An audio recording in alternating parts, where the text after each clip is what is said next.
pakinggan, panoorin, agaran in real time, o balikan sa pag-scroll up and down. Mga balitang dapat malaman, impormasyong tunay at napakikinabangan saan ka man sa buong kapuluan.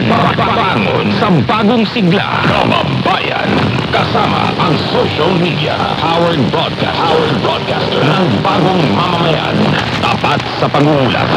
Ito po ang Presidential Broadcast Service sa Metro Cebu, Radyo Pilipinas, 576 AM. You have been listening to DYMR Radio Pilipinas Cebu, a broadcast station owned and operated by the Philippine Broadcasting Service, Bureau of Broadcast Services, Republic of the Philippines. DYMR Radio Pilipinas Cebu operates from 6 in the morning to 8 in the evening on 576 kHz amplitude modulation with a power of 10,000 watts. Our transmitter is at Perelos, Carcar City, Cebu.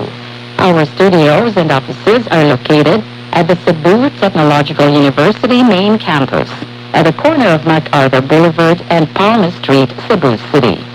This station is being operated and maintained by the following personnel: Broadcast Operations Supervisor, Engineer Albert Laviste; Broadcast Operations Technician 3, Mario Mayorto; Ramon Acop, Edelberto Tabanyag; and Broadcast Operations Technician 2, Lazaro Cajegas Jr.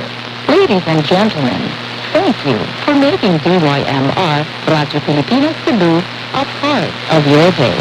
Bayang magiliw, pero sa sinangalan, anak ng puso, sabit mo'y buhay.